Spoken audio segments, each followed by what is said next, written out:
UFC fighters have explained just how scary Khabib Nurmagomedov really is. Khabib comes in, he's got 5 guys. And then when it was done, Khabib was standing up and all 5 guys were laying down just from exhaustion. The way he just kind of mauls very good athletes and just wrist rides them and beats them up and talks shit in their ear while he's doing it, he's an animal. To me, Khabib is one of the scariest too. Oh, yeah. During his time as an MMA fighter, 29 fighters tried and 29 failed to give Khabib Nurmagomedov a run for his money, let alone defeat him. And now that he's a full-time coach, Khabib is taking things to such a high level that a newly crowned champ thinks he's the best trainer out there and that his coaching is invaluable. One day training with Khabib is worth like 100 days training with anybody else. The best fighter in the world right now, Islam Makhachev, who is also coached by Khabib, has admitted that he is still working to be as good as him. Honestly, I want to smash all my opponents like Khabib too. I agree. If somebody say you fight like Khabib or you're gonna be like Khabib, I wanna be. But when were Khabib's godly talents first recognized? From his debut in 2008 to his entry into the UFC in 2012, Khabib fought and won 16 times by mauling anybody that crossed paths with him. Even when he entered the UFC, the best MMA league in the world, Khabib dominated everyone en route to his lightweight title fight against Iaquinta in 2018, when Khabib was so dominant in his first title fight that Iaquinta, a very solid wrestler himself, felt like he was fighting someone from a different planet. When he's on top of you, I kind of related to when I have rolled with Matt Serra. You know, Matt is a big guy, 200 plus pounds, but when he's on top of you, he feels like he's 10,000 pounds. Not because he is a big guy, but just how compact he is and where he's using his weight. He knows exactly how to distribute his weight in the right place at the right time to get the reaction that he wants for him to advance his position. And I think that he's a master. Khabib is a master at that. And he's relentless. Even when you get up, he's going right back. He's not really scared to get tired in those grappling situations. So he'll keep the pressure on and keep pushing until he gets what he wants. After winning the belt, Khabib went on to defend against the best of the best, such as Dustin Poirier, to which he had absolutely no trouble, apart from a tight guillotine attempt from Poirier that failed. For the rest of the fight, Khabib grabbed and smashed the diamonds like a toy before submitting him in a brutal manner. What was your thoughts after the Khabib fight when you had it with him? Was his grappling all that you thought? Yeah, no, I mean, just more. His position and his balance was so good. He knew where my weight was, where it needed to be to get in a better position. He's just so advanced.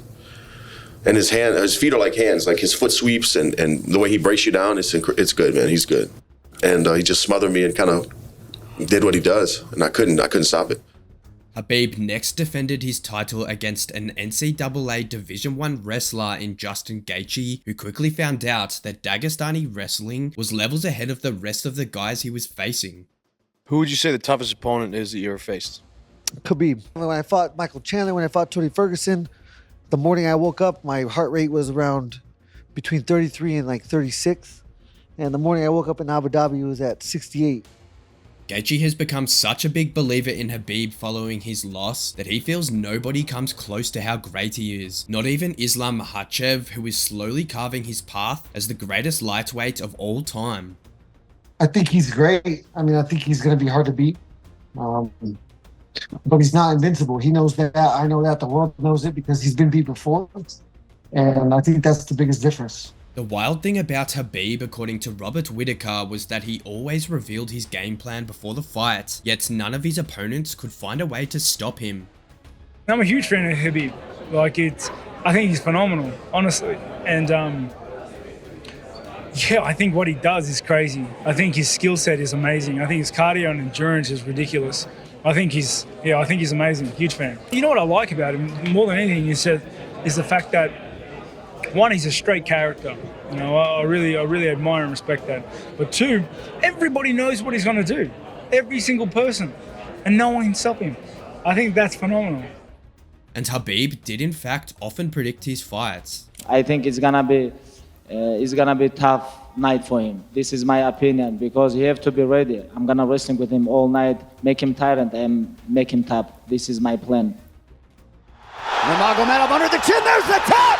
Khabib Nurmagomedov, 28-0. Incredible, absolutely incredible the way he dominates people in the grappling. Never seen anything like it. I'm gonna keep forward. I'm gonna keep going. I'm gonna give him hard time. You know, I'm going to make him tired. I'm gonna take his soul. This is what I want. You know, I really want to make tired his body and choke him out. This is my plan. Oh, beautiful takedown by Nurmagomedov against the bat. Wow. Oh, it's over. He's tapping. It looks like he's tapped. Khabib Nurmagomedov. The eagle rises again. The reason why Khabib did what he always said he'd do was because his skill level was just so much higher than his opponents, and that, according to TJ Dillashaw, turned him into an absolute nightmare to deal with. Khabib is just a nightmare to deal with if you know what he's doing. I mean, it doesn't look very crisp. He doesn't look as athletic doing it, but the way he just kind of mauls very good athletes and just wrist rides them and beats them up and talks shit in their ear while he's doing it, he's an animal. Yeah, he's a nightmare to deal with. Yeah.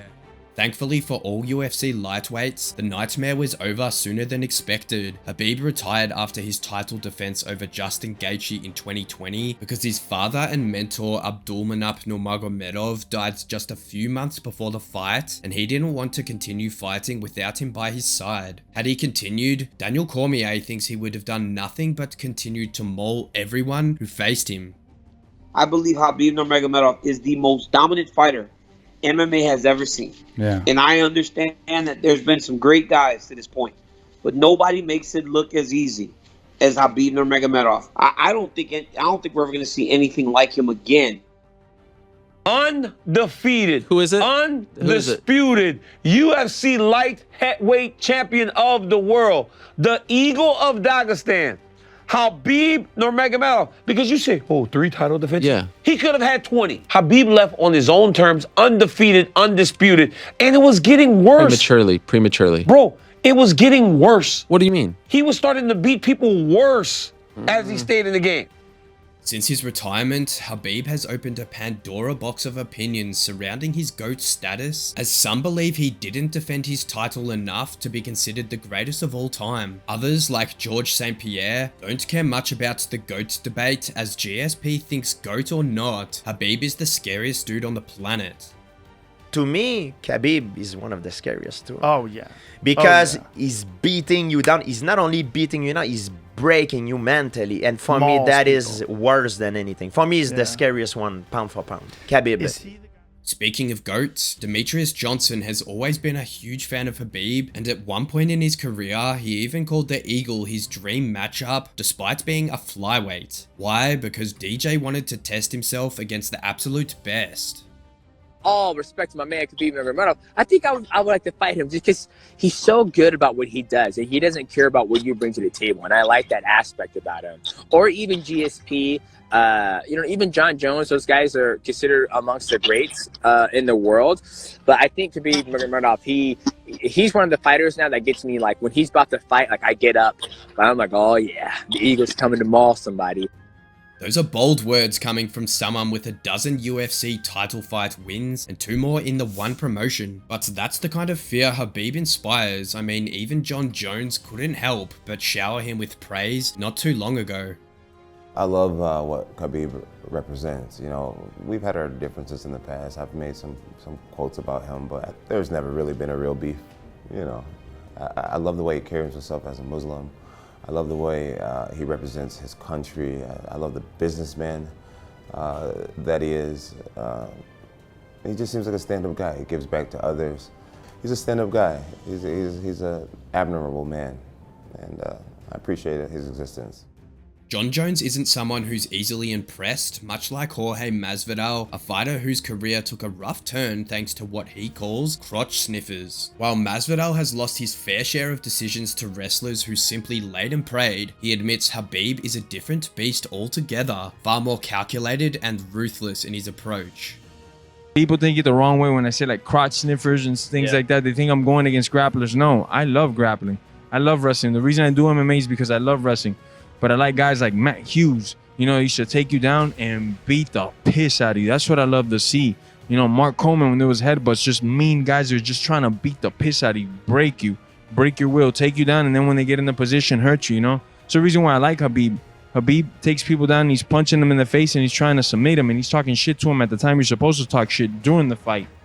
What sets Khabib apart is his relentless training ethic, both during his fighting days and now as a coach. This man has been grinding since he could walk, putting in grueling hours every single day. In his prime, he'd spar with 5 different people in one session and leave every one of them gasping for air. He had a level of madness about fighting only few could comprehend, according to Chael Sonnen.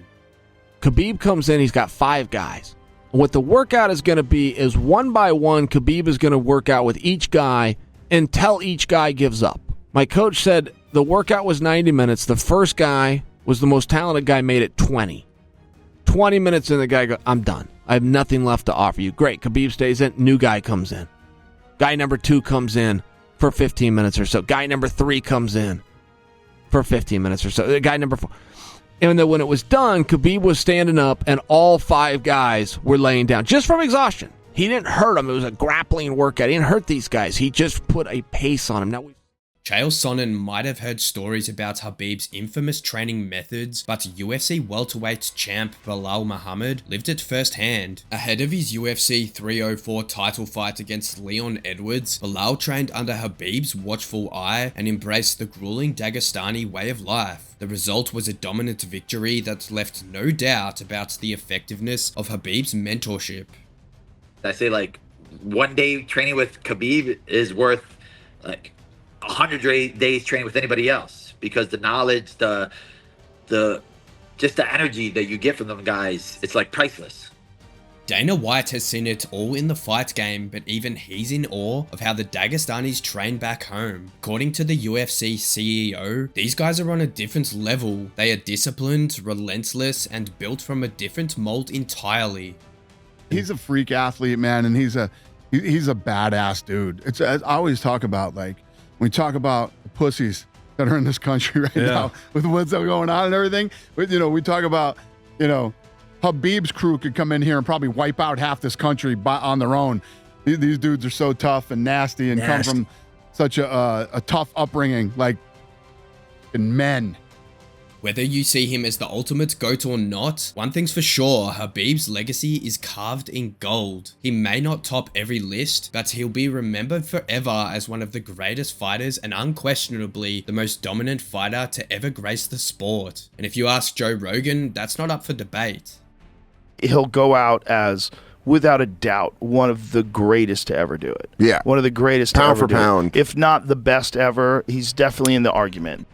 With his fighting days behind him, Khabib has transitioned into coaching, mentoring the likes of Islam Makhachev, Umar Nurmagomedov, and Usman Nurmagomedov, all of whom are thriving in their careers. And their success isn't shocking, especially considering that Javier Mendez, Khabib's longtime coach, recently shared that the Eagle has elevated coaching to a level even beyond what his legendary father Abdulmanap once achieved. He said, "The one thing that he's doing that his father and I didn't do, I didn't interact with the fighters on a very personal level. I interact with them on a mental level, and I'm working with them on punching and kicking. But Khabib interacts with these guys on every single level. He can go from striking to the ground. If that's the case, Khabib's reign of fear extends far beyond the cage. Even as a coach, he's a force to be reckoned with." So where do you guys rank Khabib Nurmagomedov in the GOATS debate? Let us know your thoughts in the comments. And if you enjoyed the video, check out some of Khabib's best moments of his career when he went into absolute beast mode.